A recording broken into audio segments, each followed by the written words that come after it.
हमारे राष्ट्रपिता महात्मा गांधी जी की जन्म शताब्दी हम लोग मना रहे हैं और जैसा कि हमारे रामपुर का एक ट्रेडिशन रहा है कि बहुत हर्ष उल्लास के साथ में हम इस अवसर पे सभी लोग एकत्रित होते हैं और हमारे राष्ट्रपिता द्वारा जो मार्ग हमारे पूरे देश के सभी निवासियों को, हमारे देशवासियों को दिखाया गया था, उसको हम लोग याद रखते हैं और भविष्य में उससे प्रेरणा लेते हैं कि आगामी वर्ष में आगामी हमारा जो देश का जीवन है वो कैसा होना चाहिए, उसके बारे में हम सोचें विचारें।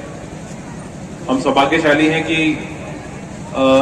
दिल्ली के बाद में एक ऐसा दूसरा स्थान हमारे यहाँ रामपुर में गांधी समाधि के रूप में है जहाँ पे हमें और हमारे जितने भी रामपुर वासी हैं, आप सभी को यहाँ पर आने का, सेवा करने का, श्रद्धांजलि देने का अवसर प्राप्त होता है।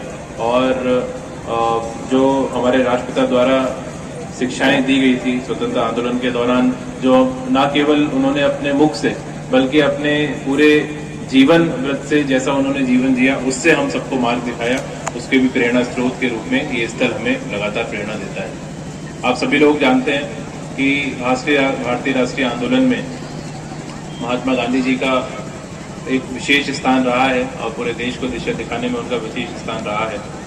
जब हम लोग इतिहास को पढ़ते थे तो केवल घटनाओं का जब हम अध्ययन करते हैं तो उसके साथ साथ उन घटनाओं से बहुत सारी चीजें हमें सीखने को भी मिलती हैं। गांधी दर्शन के बारे में आप सब लोगों ने सुना होगा कि बापूजी ने जो आज़ादी की लड़ाई लड़ी उसको लीड किया और उस दौरान जो उनके व्यक्तिगत अनुभव रहे उसको उन्होंने गांधी दर्शन के रूप में एक सूत्र में पिरो दिया और वो हम सबके लिए आज भी जीवन दर्शन के रूप में काम करता है। हम बात हमेशा करते हैं कि हम अहिंसा की जब हम बात करते हैं, सत्य की हम बात करते हैं, करुणा की हम बात करते हैं, हम अलग अलग राष्ट्र की एकता की बात करते हैं, विभिन्न समुदाय जो हमारे साथ रहते हैं उनमें एकता की बात करते हैं, तो हम सबको गांधी दर्शन हमेशा याद आता है। अभी अभी आप सबने जो एक भजन रामधुन सुनी होगी तो उसमें आपने सुना होगा, ईश्वर अल्लाह तेरा नाम सबको सन्मति दे भगवान। तो ये हमारे राष्ट्रपिता का ही सपना था कि हमारे देश में विभिन्न समुदायों के लोग जो सभी साथ साथ रहते हैं, सभी आपस में प्रेम से रहें, सभी आपस में एकजुट होकर रहें और इस देश की यात्रा को सभी लोग आपस में मिलकर लेके जाएं। तो सबसे पहले तो जितने बच्चे यहाँ पे आए हुए हैं आप सबसे मैं यही कहना चाहूँगा कि ये एक सबसे बड़ा जीवन सूत्र है राष्ट्र के विकास के लिए कि हम सभी अपने मतभेदों को आपस में बुलाकर, कोई भी मत किसी व्यक्ति का हो सकता है, आपकी जीवन शैली, आपकी पूजा शैली कुछ भी हो सकती है, पर उसको ही आधार बनाकर उसमें आपस में वैमनस्य क्रिएट हो जाए तो ये कहीं से भी इसमें ऐसे प्रयास कोई व्यक्ति करता है उसको हमें रोकना है और अपने मन के अंदर ऐसे भाव भी हमें नहीं आने देना है। अहिंसा का बहुत बड़ा सिद्धांत हमारे राष्ट्रपिता ने पूरे विश्व को दिया था, जिसको हमारे भारतवर्ष ने हमेशा अपने देश की यात्रा में शामिल रखा है। आप सभी लोग जानते हैं कि पूरे विश्व में बहुत ऐसे गिने चुने देश हैं जिसमें भारत एक ऐसा देश है जिसने कभी भी, उनकी नीति रही है कि कभी भी आगे से आक्रमण किसी दूसरे देश पे नहीं करेंगे, किसी दूसरे देश की संप्रभुता में कहीं पे भी दखल नहीं डालेंगे। हाँ, आत्मरक्षा का सिद्धांत जरूर गांधी दर्शन में हमें मिलता है कि अगर कोई व्यक्ति हमें कमजोर समझ के हमारे ऊपर दबाव बनाने का प्रयास करता है, आक्रमण करता है, तो उसको मुंहतोड़ जवाब हम जरूर देंगे। तो ये आत्मरक्षा की एक जो सिद्धांत था, लेकिन साथ साथ अहिंसा का जो सिद्धांत था वो व्यक्तिगत जीवन में भी और पूरे सामाजिक जीवन में भी हम सबके लिए आवश्यक है। बहुत सारे छोटे छोटे हम लोग इतने जब लोगों के बीच में आपके सब काम करते हैं तो देखते हैं कि बहुत छोटे छोटे विषयों पे लोग आपस में हिंसा का प्रयोग करते हैं, शाब्दिक हिंसा का प्रयोग करते हैं, अथवा एक दूसरे से कभी लड़ाई कर लेंगे, झगड़े कर लेंगे। तो ये सारी चीजें समाज में उसको विकृति की ओर लेकर जाती है, समाज में आपस में एक वैमनस्य पैदा करती है। तो उन सब चीजों को भी हमें इस अवसर पर त्यागने की आवश्यकता है और इस गांधी दर्शन से हम सबको प्रेरणा लेने की आवश्यकता है। आप सबने, मैक्सिमम लोगों ने किताब पढ़ी होगी सत्य के साथ मेरे प्रयोग, जो महात्मा गांधी जी की सबसे एक प्रसिद्ध पुस्तक रही है और उसमें उनके जीवन के बारे में क्या अनुभव रहे हैं उसको बहुत विस्तार से और बहुत ही कहना चाहेंगे किसी व्यक्ति के लिए बहुत ही मुश्किल होता है अपने जीवन के बारे में उसको पूरी तरह से किताब के रूप में पिरो देना, और जो सच्चाई है जहाँ पे अगर हमारी सोच कहीं पे खराब हुई, सही हुई, इन सब चीजों को पिरो देना ताकि हम सब लोग सीख सकें और हम सबके अंदर एक भय होता है। मुख्य विकास अधिकारी हमारे नंदकिशोर कलाल साहब, बाकी सारे अधिकारीगण, हमारी महिलाएं पदाधिकारी, प्यारे बच्चों, पत्रकार बंधु, ये बात सही है जो डीएम साहब ने बताया कि हम उन सौभाग्यशाली लोगों में से एक हैं जिसमें रामपुर में राष्ट्रपिता महात्मा गांधी जी की जो अस्थियां जो राजघाट पर हैं वो दूसरी रामपुर में है। और रामपुर इस मामले में भी बहुत सौभाग्यशाली है कि महात्मा गांधी जी के चरण भी रामपुर में पड़े हैं। ये अपने आप में एक वाकई हम सभी सौभाग्यशाली हैं। और जिस तरीके से राष्ट्रपिता महात्मा गांधी जी ने सत्य के विचारों पर चलकर इस देश को नई ऊर्जा प्रदान की, मुझे पूरा विश्वास है कि हमारा जनपद रामपुर भी इसी तरह हमेशा आगे बढ़ता रहे। मित्रों, बातें तो बहुत है करने के लिए, लेकिन बच्चे परेशान हो रहे हैं, फिर दोबारा बात करते रहेंगे। जय हिंद, जय भारत। आज 2 अक्टूबर है। 2 अक्टूबर को गांधी जयंती के शुभ अवसर पर गांधी समाधि पर हमारे नवनिर्वाचित लोकप्रिय विधायक श्री आकाश सक्सेना जी, हमारे जनपद रामपुर के जिलाधिकारी श्री रविंद्र जी, सीडीओ साहब, एसपी साहब, हमारे सभी अधिकारीगण, हमारी पार्टी के सभी वरिष्ठ नेतागण और दूर दराज से आए हुए सभी भाई और दोस्तों, प्यारे बच्चों, पत्रकार बंधु, आज बापू की जयंती है। हमारे जिलाधिकारी जी ने, हमारे विधायक जी ने उनके जीवन पर जो विचार रखे, मैं जानता हूं आज जो हम सांस ले रहे हैं आजादी की, जो भारत में, तो बापू की देन है।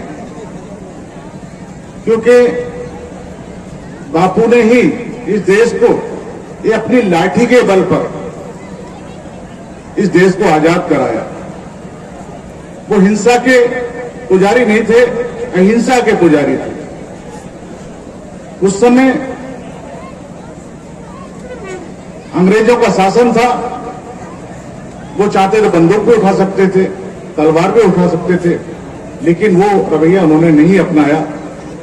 उन्होंने कहा मैं हिंसा से नहीं, अहिंसा से इस देश को आजाद कराऊंगा। और वो हुआ, जो उन्होंने सपना देखा था वो पूरा हुआ। उसमें सब लोगों का योगदान रहा। हमारे सारा भारत, चाहे हिंदू हो, चाहे मुसलमान, चाहे सिख हो, चाहे ईसाई, सब लोगों ने उस आजादी की लड़ाई में भाग लिया। और जो आज हम सांस ले रहे हैं, सिर्फ बापू की देन है। उन्होंने चाहा कि जो हिंदू मुसलमान सब मिलकर रहते हैं, इस देश का एक ऐसा गुलदस्ता हो जिसमें सब जातियां, सब धर्म इसमें रहें। जब पाकिस्तान हिंदुस्तान का बंटवारा हुआ, उस समय भी 2 रास्ते थे कि हिंदुस्तान इधर, हिंदू इधर रह जाए और मुस्लिम उधर चले जाए। लेकिन गांधी जी ने उसे भी उस समय सोचा कि अगर हिंदू मुस्लिम की बात आएगी तो हिंदुस्तान का आनंद नहीं आएगा। क्योंकि पाकिस्तान की स्थिति क्या है आप लोग अच्छी तरह से जानते हैं। लेकिन हिंदुस्तान में जो उन्होंने हिंदुस्तान बनाया, जिसे भारत कहते हैं आज, उस भारत में आज मुस्लिम भी है, हिंदू भी है, सिख भी है, ईसाई भी है। एक ऐसा गुलदस्ता उन्होंने बनाया। और जब सब मिलकर रहते हैं तो आनंद भी आता है। दूसरे मुल्कों को भी देख लीजिए, कोई ईसाइयों का धर्म है, कोई मुस्लिम का धर्म है, लेकिन यह सब धर्म। भारत एक ऐसा देश है जिसमें सब धर्म, और सब धर्मों का सम्मान भारत में किया जाता है। बड़े भाईचारे से रहते हैं। भले राजनीति में अपनी लड़ाई लड़ते रहे, लेकिन जहां घर की बात आती है, शादी ब्याह की बात आती है, उसमें बड़े भाईचारे से सब लोग रहते हैं, एक दूसरे की मदद भी करते हैं। लेकिन राजनीति में थोड़ी दीवार खींच रखी है। वो वोट की राजनीति कह लो या कैसी कह लो, वो लड़ाई भी खत्म होनी चाहिए। क्योंकि राजनीति में धर्म की राजनीति नहीं होनी चाहिए, विकास की राजनीति होनी चाहिए। जो पार्टी विकास करे उसको समर्थन करो, और जो पार्टी विकास न करे उसको अपने मन से अलग करो। क्योंकि विकास बहुत जरूरी है देश को आगे बढ़ाने के लिए। आज जो प्रशंसा हो रही है हमारे भारत की, आप लोग देख रहे होंगे, सुन रहे होंगे। पहले कई भारत हमारा दूसरे मुल्कों के ऊपर निर्भर रहता था, पीछे पीछे चलने को तैयार रहता था, लेकिन उस खड़ी में, उस लाइन में भी जगह नहीं मिलती थी कभी कभी। लेकिन आज जब से माननीय मोदी जी इस देश के प्रधानमंत्री बने हैं, तो मैं समझता हूं दूसरे मुल्क भारत के साथ चलने को मजबूर हैं आज की तारीख। अभी G20 का कार्यक्रम हुआ, पूरा मुल्क के जो दूसरे मुल्क थे वो भारत के साथ आकर यहां खड़े हुए और मेहनवाजी उन्होंने की भारत की। तो ये बहुत बड़ी ताकत भारत बन चुका है, और भारत को ताकत बनाने में हमारे सब 140 करोड़ देशवासियों का योगदान रहा है। तो ज्यादा समय नहीं लूंगा, कहने को तो हमारे गांधी जी पर बहुत कुछ है, क्योंकि गांधी जी ने अपना जीवन इस देश के लिए न्यौछावर कर दिया, और देश को बनाने के लिए अपना पूरा समय इस देश को दिया, और उनकी विचारधारा पर आज देश जो चल रहा है हमारा। क्योंकि उनकी विचारधारा एक ऐसी थी, वो नहीं चाहते थे कि हिंसा से कोई चीज हम हासिल करें, वो चाहते थे अहिंसा पर चलकर हम कोई चीज हासिल करें, और वो करी उन्होंने। देश की आजादी, अगर वो आपस में झगड़ा होता तो कितने कत्लेआम होते, लेकिन उन्होंने लाठी के बल पर सबको एकजुट किया और अहिंसा के रास्ते पे चलने के मजबूर किया, फिर भी हमें आजादी मिली। मैं समझता हूं आज हमारे पास, हमारे बीच में हमारे बापू नहीं है, लेकिन हमारे दिलों में वो बसते हैं आज भी। क्योंकि आज हम उनकी याद में जो जयंती मनाते हैं 2 अक्टूबर को, तो सभी लोग को उन्हें सम्मान करना चाहिए और याद करना चाहिए। क्योंकि हमारी ये नई पीढ़ी है, इसको बहुत जरूर है याद रखने का। हमारे जो महापुरुष रहे, जो हम जिन लोगों ने हमारे देश के लिए बलिदान दिया, उनको याद करने के लिए इन बच्चों को बहुत सिखाना भी है, पढ़ाना भी है कि ये देश कैसे हमारा आजाद हुआ।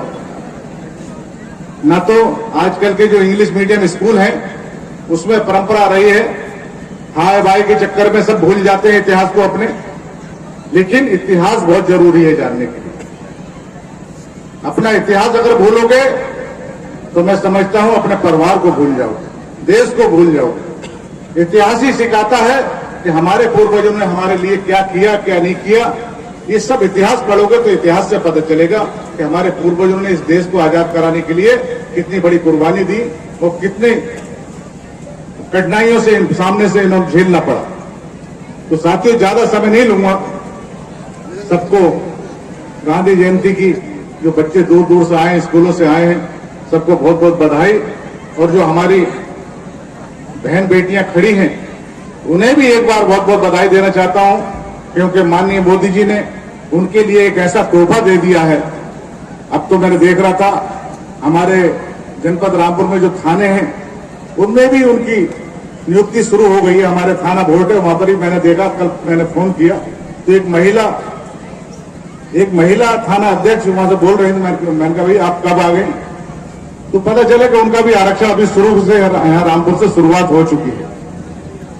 तो बहुत बड़ा तोहफा भारत सरकार ने महिलाओं के लिए दिया है, क्योंकि एक बहुत बड़ी आधी आबादी हमारे देश में महिलाओं की है, और वो महिलाओं की आबादी वंचित थी राजनीति से। अब बढ़ चढ़कर हिस्सा, चाहे हमारा विधानसभा का चुनाव हो, चाहे लोकसभा का चुनाव हो, चाहे हमारा नगर पालिका का चुनाव हो, हर चुनाव में हमारी बहन बेटियां बढ़ चढ़ के हिस्सा लेंगी और अपने देश को आगे बढ़ाने में अपना योगदान देंगी। इसलिए बहुत बड़ी उपलब्धि हमारी बहन बेटियों को भारत सरकार ने दी है, तो उसके लिए भी आप भी बहुत बधाई के पात्र हो, और हमारी भारत सरकार भी बधाई की पात्र है। क्योंकि जो बिल था सदियों से लटका पड़ा था, 65-70 सालों से वो बिल ही पास नहीं हो रहा था। चर्चा तो होती थी लेकिन बिल पास नहीं होता, क्यों कोई इतनी हिम्मत नहीं कर पाता था कि इतने बड़ा जोखिम उठा पाए। लेकिन नरेंद्र भाई मोदी ने वो कर दिखाया, क्योंकि कहते हैं ना, मोदी है तो मुमकिन है, मोदी है तो हर चीज मुमकिन है। ऐसी ऐसी चीजें उन्होंने कर दिखाई जो मैं समझता हूं कोई प्रधानमंत्री दूसरा नहीं कर पाए। अभी बहुत कुछ बदलाव होना है, आगे देखो होता क्या है। अभी तो 2024 नजदीक है और 2024 में आपका आशीर्वाद अगर मिला माननीय मोदी जी को, तो बहुत कुछ हमारे देश में होने जा रहा है। और जो कहते थे ना सोने की चिड़िया हमारा देश है, सोने की चिड़िया विश्व गुरु बनने को हमारा देश आगे बढ़ रहा है। और विश्व आपका आशीर्वाद रहा तो विश्व गुरु हमारा भारत बनेगा, ये मेरा विश्वास है।